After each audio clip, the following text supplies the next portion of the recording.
Hola a todos, Dios los bendiga. Continuamos con nuestro devocional de la carta de Hebreos. Hoy terminamos el capítulo 4. Vamos a leer los versículos 14, 15 y 16. Leemos entonces la palabra de Dios.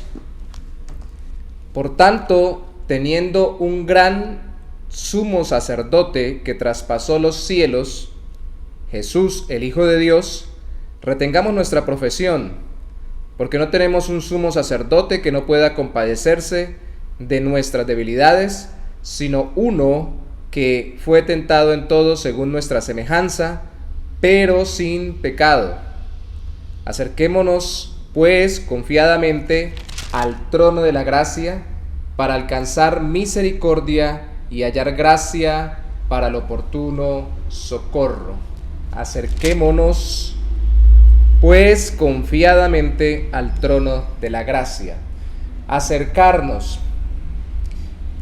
Iniciamos esta sección con un por tanto, lo cual quiere decir que, de acuerdo a lo que se dijo anteriormente, inmediatamente antes de este texto, se nos hace esta exhortación a acercarnos al Señor y al trono de su gracia, pero no solamente a lo inmediatamente anterior se refiere el por tanto, sino también a lo que viene diciendo desde el principio de la carta, que Cristo es superior a los ángeles y a todo lo creado, porque Él es Dios hecho hombre, que Cristo es superior a Moisés, que fue el dador de la ley, porque Él mismo es la palabra de Dios y es el que instituyó su pueblo y el que le dio la ley, que Cristo incluso es superior a Josué, como lo vimos hasta esta altura del capítulo 4, porque se alcanza a citar a Josué, mostrando cómo él no les dio el reposo cuando los introdujo en la tierra prometida. Realmente el reposo lo tenemos en Cristo.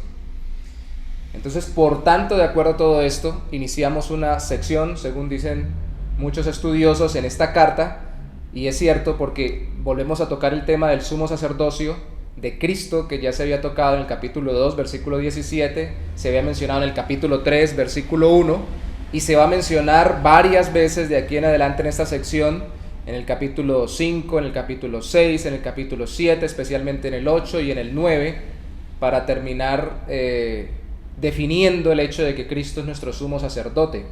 Porque de nuevo tenemos que recordar que esta carta fue enviada a cristianos que habían salido de los judíos, por eso es la carta a los hebreos, y se les está enseñando, o más bien se les está exhortando en medio de la enseñanza, llamándolos o animándolos a no abandonar la fe en Cristo en la práctica, ni en la doctrina o en los conocimientos o en los conceptos que tienen sobre el Señor, y no volver de nuevo al judaísmo. También tengo que hacer un paréntesis para decir que este nos muestra la importancia de entender que antes de la oficialización histórica, como se muestran con documentos que no son bíblicos, de la cristiandad, antes de que incluso el Imperio Romano adoptara el cristianismo como su religión oficial, primero el Imperio Romano la persiguió y el cristianismo se desarrolló saliendo del judaísmo. En un principio se creyó como una secta judía el cristianismo, y de hecho el Hechos de los Apóstoles nos muestra que ellos seguían asistiendo al culto, porque eran judíos, al culto judío, al templo, y seguían guardando costumbres como el Shabbat.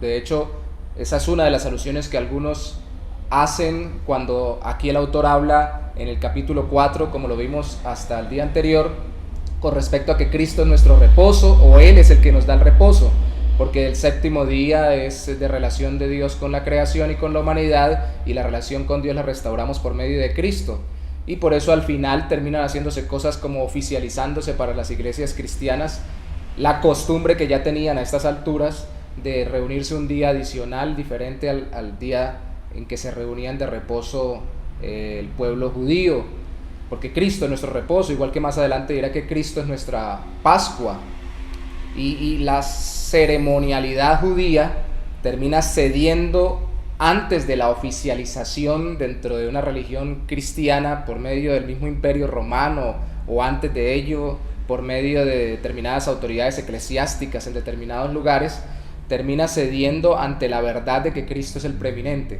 Por eso acá se nos llama a acercarnos confiadamente al trono de la gracia. La vida cristiana es una vida de relación con Dios por medio de Cristo. Es una vida de acercarse, no de alejarse. Congregacionalmente, más adelante en esta misma carta se dirá que algunos tenían por costumbre no congregarse, entonces estaba mostrando que se estaban alejando por su costumbre de no congregarse de no solamente el concepto de Cristo o del cristianismo sobre Cristo, sino se estaban alejando de la comunión con el trono de la gracia por medio de Jesucristo. Y el sumo sacerdote que tenemos entonces para acercarnos con confianza tiene dos características, de acuerdo al versículo 14: traspasó los cielos. Más adelante se hablará en esta misma carta que es mayor que el sacerdocio de la descendencia arónica, porque ese solo traspasaba una vez al año el lugar santísimo para entrar en él y ofrecer sacrificios por él mismo y por los demás. Pero también se nos dice que él no solamente traspasó los cielos, es decir, que como vino del cielo y se hizo hombre, luego cuando fue resucitado, después de pagar por nuestros pecados, subió a los cielos, sino también se nos enseña en el versículo 15 que es porque no tenemos un sumo sacerdote que no pueda compadecerse de nuestras debilidades. Recordemos que el sacerdote o el sumo sacerdote era el líder del sacerdocio que intercedía ante Dios por las personas y tenía que compadecerse de ellas para interceder como si fuera él mismo, pero luego lo desarrollará esta carta. Aquí nos dice el resumen, que luego desarrollará en varios capítulos, que sencillamente él lo hace porque, como ya nos lo ha dicho anteriormente, Cristo fue un ser humano, Cristo se hizo hombre y se puede compadecer de nuestras debilidades porque fue, y claramente lo dice, tentado en todo, según nuestra semejanza, según nuestra naturaleza humana, pero sin pecado. Entonces Cristo vino a ser como lo fue Adán antes de caer. Cristo tenía la libertad de no pecar. Nosotros podemos pecar o no pecar, pero realmente en la práctica, pero realmente no tenemos la libertad de no pecar porque tenemos una tendencia pecaminosa. Interiormente por la representación que tuvo sobre nosotros Adán, pero Cristo fue hecho hombre por concepción virginal, dada por el Espíritu Santo dentro del vientre de su mamá, y vino sin naturaleza pecaminosa y luchó contra la tentación y venció donde Adán cedió, y como ser humano él fue tentado. Y algunos han dicho, aquí se nos pone el tiempo de la conjugación del verbo como si él todavía recordara esa época de tentación. Ya no es tentado, porque él ahora en su humanidad está a la diestra del Padre, en la gloria, tiene un cuerpo glorioso, el cual dice la Biblia tendremos todos los que creamos en él cuando resucitemos, que no puede ceder ante la tentación, es un cuerpo no corruptible, pero sí recuerda o tiene o mantiene la experiencia humana de la tentación continua como una forma de comprendernos o de entendernos, algo que no podría haber hecho si no se hubiera encarnado. Esto es un gran misterio. Dios decidió encarnarse a través de su Hijo para poder compadecerse mucho más de nosotros en su labor para salvarnos. Y debemos acercarnos confiadamente por ello, porque Él traspasó los cielos, vino de los cielos, pero volvió a los cielos, no traspasa simplemente un sistema religioso, un lugar santo o santísimo aquí en esta tierra, sino el mismo cielo, que es lo más santo y puro, donde está la morada de Dios. Aunque Él esté en todo lugar, por su presencia está de una forma especial en su lugar celestial, pero también sufrió, humanamente hablando, por nosotros, fue tentado y venció en ese terreno y murió en nuestro lugar. Entonces tenemos que acercarnos confiadamente al trono de la gracia. Y la gracia es la palabra que significa no solamente perdón gratuito que no merecemos, sino también ayuda continua, gratuita, que tampoco merecemos. Entonces es gracia para poder vivir la vida cristiana. Dice, para alcanzar misericordia y hallar gracia para el oportuno socorro. Y algunos dividen esto en dos. Dicen a alcanzar misericordia sería sobre las fallas que hemos cometido pasadas o que ahora estemos cometiendo para poder corregirnos, y hallar gracia sería para el oportuno socorro, para que se nos ayude en lo que tenemos que enfrentar luego, para que Dios nos acompañe y nos ayude a andar cada vez más en santidad. Esto solo lo podemos hacer si nos acercamos confiadamente a Dios. Al final, todo esto del sistema del Antiguo Testamento que estaba desapareciendo en este tiempo, todavía no se había destruido el templo judío por los romanos, y que ahora ya sabemos se dio en el orden de la revelación de Dios y del plan de Dios para establecer su reino cuando Cristo vino, nos permite ahora tener un libre acceso. Había mucha dificultad para acceder a Dios en la antigüedad, para mostrar que definitivamente el hombre por su pecado estaba alejado de Dios, pero ahora en Cristo se nos abre un acceso profundo a través de la oración, pleno, sencillo, continuo, a través de la palabra, para poder ser perdonados, no solamente para que tengamos vida eterna, sino para que también acá podamos ser corregidos y ayudados en nuestra vida cada vez más de santidad. Entonces el llamado es: acerquémonos al trono de la gracia.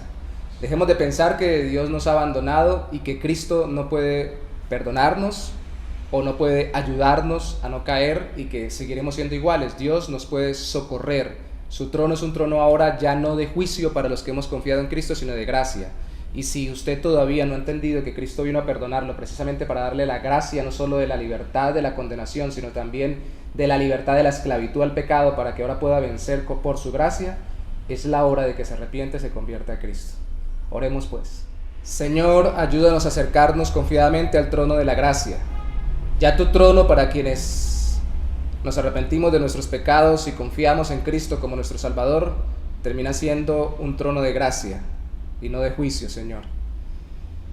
Porque ya en Cristo nuestros pecados fueron juzgados, presentes, pasados y futuros aún, y por eso tu gracia, Señor, nos acompaña. Ayúdanos a confiar en que no solo nos perdonas, sino que también nos capacitas por tu gracia en Cristo, por tu don inmerecido en Cristo, para vivir conforme a tu voluntad, para no andar en incredulidad, para no desligarnos, para no olvidarnos de ti, para no caer en pecado y para no deslizarnos, oh Santo Señor, en una vida lejos de ti, una vida sin reposo, una vida sin paz en nuestro corazón. Te lo pedimos en el nombre de Jesús. Amén. Dios los bendiga.